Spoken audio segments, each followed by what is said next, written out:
Saludos, buenas tardes. Es viernes 15 de junio. La organización juvenil de la banda terrorista ETA Seguí ha anunciado su disolución. Lo han hecho por medio de un comunicado en euskera difundido por los diarios Gara y Berria. Especialmente en los últimos años, la cantera de los terroristas se ha visto sometida a un fuerte acoso policial con decenas de arrestos de sus integrantes. La operación más importante tuvo lugar en el mes de noviembre de 2009 en el País Vasco y Navarra, que se saldó con una treintena de detenciones. Seguí históricamente ha sido la parte del entramado etarras sobre la que recaía la responsabilidad de llevar a cabo las acciones de la Kale Borroka.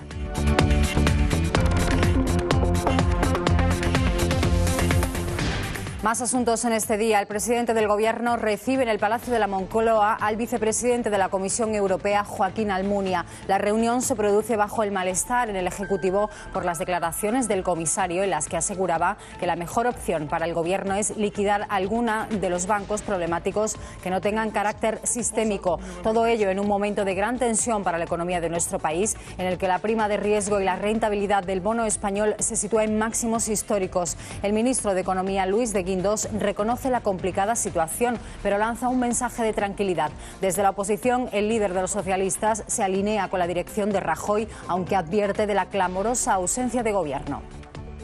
Por tanto, no es el momento de las críticas a una gestión que cada día vemos que ha sido peor, y a un rescate que ha llegado por lo que ha llegado, se ponga como se ponga el gobierno. No es el momento, aunque tiempo habrá, porque es que ciertamente cada día descubrimos que ha sido peor. Es el momento de pedirle al gobierno que gobierne y de apoyar al gobierno en Europa y pedirle al BCE que intervenga.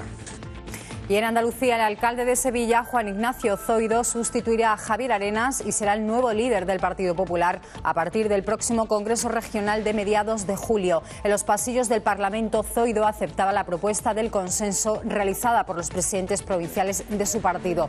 Dejará así la Federación Española de Municipios y Provincias para ponerse al frente del PP andaluz. Zoido insiste en que su prioridad es la alcaldía de Sevilla, aunque no ha dejado claro si será el próximo candidato del Partido Popular a las elecciones andaluzas. La mano derecha de Javier Arenas, Antonio Sanz, actual secretario general de la formación, será portavoz adjunto de los populares en el Senado. Y como cada viernes, nada mejor que disfrutar de los estrenos que nos propone la cartelera. Jefe, tengo su móvil. Este asunto es más importante de lo que creemos. Se dirigen a nuestro país. Prepare a sus hombres para una acción mayor de lo que imaginaba. Para los amantes del cine bélico llega a todas las salas Acto de Valor, una cinta basada en hechos reales y con una buena dosis de adrenalina a ritmo de vértigo. La película cuenta con un reparto de absolutos desconocidos, ya que sus actores son auténticos miembros de la Marina estadounidense. ¿Lista para la reunión? Sí. Meriéndatelos, ¿vale? Luego te llamo. Y la comedia nos la trae esta semana Jennifer Aniston y Paul Rudd en Sácame del Paraíso, una divertida historia en la que una estresada pareja neoyorquina descubre los placeres de la vida natural gracias a sus nuevos y peculiares vecinos de Elysium. Y más humor ahora desde el Reino Unido en Histeria. Se trata de una comedia romántica que nos traslada hasta el siglo XIX y narra las peripecias de cómo el doctor Joseph Mortimer inventó el primer vibrador eléctrico, revolucionando así la sexualidad femenina. Me voy afuera. Conocemos a continuación los titulares de la jornada.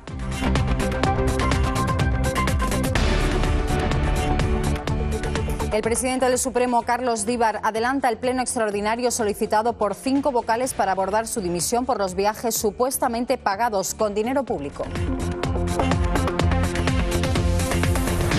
José Bretón declara por cuarta vez en los juzgados sin pistas de sus 2 hijos. Además, tendrá un careo con el primo de su mujer, que aseguró que le había confesado haber matado a los niños.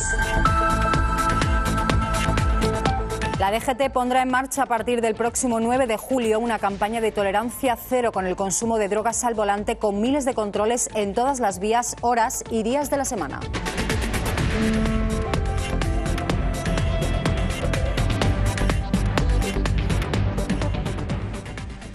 Como les venimos contando, la organización juvenil de la banda terrorista ETA, Segui, ha anunciado su disolución. Lo han hecho por medio de un comunicado en euskera difundido por los diarios Gara y Berria. Especialmente en los últimos años, la cantera de los terroristas se ha visto sometida a un fuerte acoso policial con decenas de arrestos de sus integrantes. La operación más importante tuvo lugar en el mes de noviembre de 2009 en el País Vasco y Navarra, que se saldó con una treintena de detenciones. Segui históricamente ha sido la parte del entramado etarra sobre la que recaía la responsabilidad de llevar a cabo las acciones de la Kale Borroka. La organización juvenil de ETA, la ilegalizada Segui, anuncia hoy su disolución a través de los diarios Gara y Berria. En un comunicado, la que fuera durante años cantera de la banda terrorista, argumenta que su decisión de abandono es fruto de un año de reflexión interna y que se debe en parte a la presión policial con decenas de arrestos entre sus integrantes en los últimos años. Responsable de la lucha en la calle o Kale Borroka, Segui considera hoy que la herramienta se ha agotado, aunque reconoce que el problema de Euskal Herria continúa. Por eso propone ahora trabajar como militantes de la izquierda abertzale a través de instrumentos que ya existen o de nuevos que puedan surgir. Por último, Segui anuncia un acto de despedida que se celebrará el próximo 24 de junio en el País Vasco francés. Este viernes el Consejo de Ministros autoriza el adeudamiento a las autonomías para que puedan pagar a sus proveedores, todas excepto Asturias, cuyo plan está pendiente del Consejo de Política Fiscal y Financiera. Según el ministro de Hacienda, las comunidades tienen deudas con más de 29.000 proveedores. La Comunidad Valenciana, Castilla-La Mancha, Andalucía y Cataluña son las que más dinero deben a los proveedores. Además, hoy hemos conocido que la deuda del conjunto de las administraciones públicas ha crecido un 5% en el primer trimestre del año respecto al cierre de 2011. Alcanza así el nivel más alto de la serie histórica, según los datos del Banco de España. El endeudamiento de las comunidades ha crecido en menor medida, solo un 3,5%. Puesto hoy en el Parlamento. Pero antes, el presidente del Gobierno recibe en el Palacio de la Moncloa al vicepresidente de la Comisión Europea, Joaquín Almunia, para abordar el rescate a la banca española y la crisis de la zona euro. La reunión se produce bajo el malestar en el Ejecutivo por las declaraciones del comisario, en las que aseguraba que la mejor opción para el Gobierno es liquidar alguno de los bancos problemáticos que no tengan carácter sistémico. Estas polémicas declaraciones han provocado la petición del PP para que Almunia dimita por la deslealtad a España. Todo ello en un momento de gran tensión para la economía de nuestro país, en el que la prima de riesgo y la rentabilidad del bono español se situaban al cierre de ayer jueves en máximos históricos. Hoy la prima de riesgo española frena la escalada hasta los 540 puntos, pero el interés sigue rozando el 7%. El ministro de Economía, Luis de Guindos, ha reconocido la complicada situación, aunque Aula ha lanzado, en nombre del Gobierno, un mensaje de calma y tranquilidad. Es por parte de países como España que... Los mercados de deuda pública y en especial los periféricos cuentan con el salvavidas que podría lanzar los principales bancos centrales para evitar un caos financiero tras las elecciones del domingo en Grecia. La situación que vive el país heleno hace que los inversores desconfíen más de nuestro país. Por ello, el Gobierno español rescatará a las entidades financieras que, según las auditorías independientes, supondrá una inyección de entre 60.000 y 70.000 millones de euros. Las dos evaluadoras independientes tendrán hasta el próximo 21 de junio para entregar sus conclusiones. Según Reuters, ya este lunes el gobierno de Mariano Rajoy conocerá la cantidad que los bancos españoles necesitan para recapitalizarse. Con esa información bajo el brazo irá, según la agencia, al encuentro del G20 que se celebrará en México los días 18 y 19 de junio. Además, se pone cifra a las necesidades finales de las entidades de nuestro país, entre 60.000 y 70.000 millones de euros. El reciente informe del Fondo Monetario Internacional estimaba unas necesidades de 40.000 millones, aunque recomendaba un colchón que elevaría esa cifra hasta en 20.000 millones más. Estas dos consultoras independientes ultiman los detalles del análisis del sistema financiero español, un informe que se considera clave para las condiciones de la ayuda europea. Bankia, la cuarta entidad financiera del país, absorbería los 19.000 millones de euros solicitados por la propia entidad para recapitalizarse y ser viable. Es el mayor rescate de la historia financiera de España. Las también nacionalizadas Catalunya Bank y NCG Banco podrían requerir, según la misma fuente, alrededor de 20.000 millones más. Como mínimo, entre las dos necesitan otros 9.000 millones de euros para cumplir con las reformas financieras aprobadas en este año, mientras el resto del dinero se repartiría básicamente entre algunas de las antiguas cajas. Como les decimos, Grecia está en el punto de mira de la Unión Europea ante una posible salida de la moneda única tras las elecciones de este domingo. Los bancos centrales de las mayores economías del mundo están preparados para tomar medidas que estabilicen a los mercados. La medida iría encaminada a evitar una ruptura total de la eurozona con Grecia en el caso de que las elecciones triunfen los partidos que se oponen al rescate europeo. Según la agencia Reuters, la decisión que se toma este fin de semana podría establecer un dramático escenario en la cumbre de los líderes del G20 de la próxima semana, donde la escalada de la crisis de Europa estará presente en la agenda del día.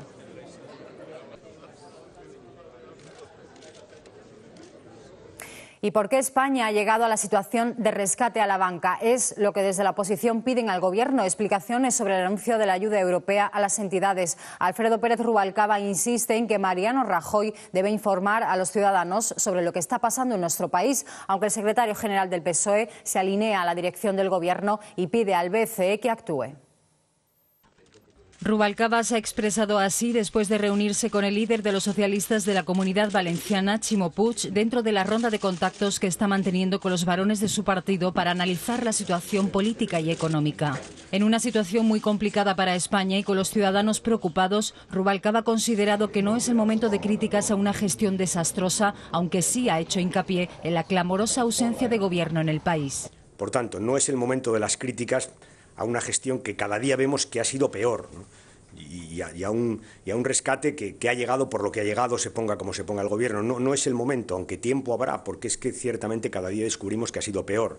Es el momento de pedirle al Gobierno que gobierne y de apoyar al Gobierno en Europa y pedirle al BCE que intervenga. A su juicio, el Ejecutivo tiene que explicar todos los días lo que está pasando porque, dice, la gente está ansiosa por tener noticias y por saber a dónde va el Gobierno para salir de una situación que cada día es peor. Yo creo que el Gobierno tiene que explicarlo de una vez por todas, explicar lo que ha negociado, hasta dónde lo ha hecho, lo que queda por negociar. Yo creo que ese ejercicio de transparencia en relación con el rescate es fundamental y hasta que no lo haga el Gobierno, nuestra petición va a ser una y otra vez que lo haga. También ha querido trasladar su respaldo a la petición de Rajoy para que intervenga el Banco Central Europeo en defensa del euro y ha advertido de que a Europa le quedan pocos días de retórica porque tiene que actuar ya en favor del crecimiento. El jefe de la oposición ha insistido en que apoyará al Gobierno ante la Unión Europea, aunque advierte al Ejecutivo de que sigue queriendo discutir en el Parlamento el por qué se ha llegado a la situación de rescate y a la nacionalización de Bankia. También el primer ministro italiano Mario Monti y el presidente de Francia, François Hollande, lanzan un mensaje al Banco Central Europeo para recapitalizar el sistema bancario de nuestro país. Ambos líderes coinciden en valorar de forma muy positiva las medidas aprobadas hasta ahora a nivel europeo, incluido el acuerdo del Eurogrupo para prestar ayuda financiera a España. Monti y Hollande acudirán al encuentro del G20, donde coincidirán con el jefe del Ejecutivo, Mariano Rajoy. También desde la Comisión Europea afirman que España está haciendo todo lo necesario para recuperar la confianza en su economía y ha negado que el plan europeo de ayuda a la banca sea un fracaso pese a la situación de los mercados.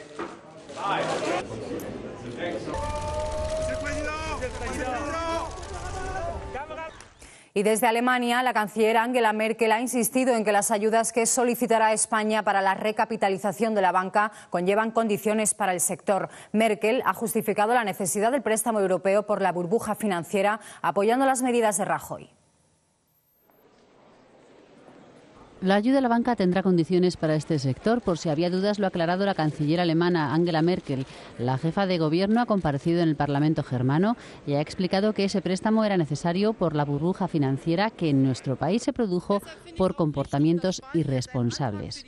Merkel ha considerado correcta la decisión del gobierno español de recurrir a esa ayuda. También ha explicado que España puede contar con la solidaridad de Alemania y Europa. La canciller en el Bundestag ha vuelto a rechazar la emisión de eurobonos. A su juicio, una colectivización de la deuda sería contraproducente. Angela Merkel ha abogado por una supervisión más independiente del sector bancario y un mayor papel del Banco Central Europeo, precisamente para evitar situaciones como las del sistema financiero en España.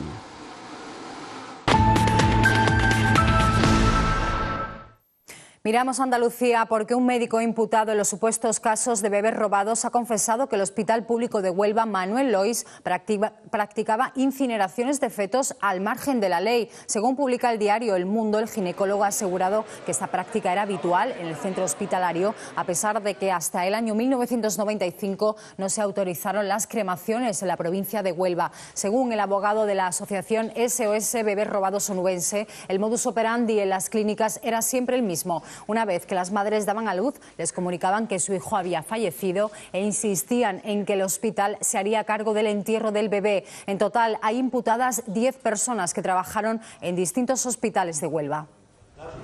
Y eso hace que evidentemente que haya los coordinadores para...